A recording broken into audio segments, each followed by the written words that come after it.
Good evening and thanks for joining us tonight. I'm Jerika Duncan. Israel is mobilized right now for war as the country prepares to launch a ground invasion into Hamas-controlled Gaza. Border clashes are intensifying. Aerial bombardments of the territory devastating. You can see there hundreds of thousands of Palestinians with nowhere to go. Tonight, Secretary of State Antony Blinken is in Jordan wrapping meetings with Arab leaders in 6 nations.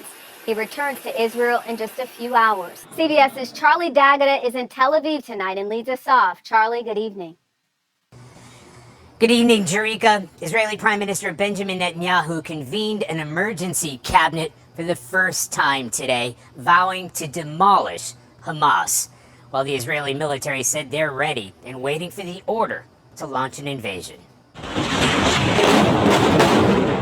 Under bombardment and under siege, ahead of a looming ground offensive, Gaza is already edging ever closer to a humanitarian catastrophe. Authorities say more than 2,400 people have been killed, a quarter of them children, nearly 10,000 wounded. A situation so grim, they're using ice cream trucks as makeshift morgues. Hundreds of thousands of residents fleeing south as the Israeli military orders them to evacuate from the north. The World Health Organization called the forced evacuation of 22 hospitals tantamount to a death sentence for babies on incubators and those in intensive care. Israel announcing today it was resuming water supplies to southern Gaza after shutting down water to the entire territory earlier this week. Fighting has broken out in the north, too, with Israeli forces shelling southern Lebanon after the militant group Hezbollah fired rockets into Israel. Nearer to Gaza, Israeli armor has been massing. While we've been here, we've seen tons of heavy military equipment like this setting up in staging areas ahead of that anticipated Israeli offensive.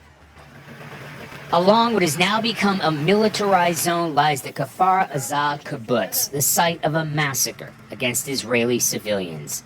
The sheer destruction and bodies of Hamas gunmen tell the horrors that unfolded when the terrorist group descended on this small farming community.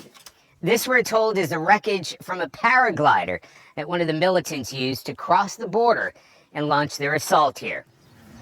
Colonel Golan Vash told us they found bodies everywhere. 66 residents found dead on this street alone.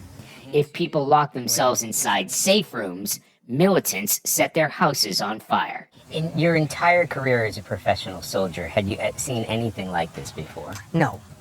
This was cruel. And I saw the signals of the intention to humiliate. Humiliate. Humiliate.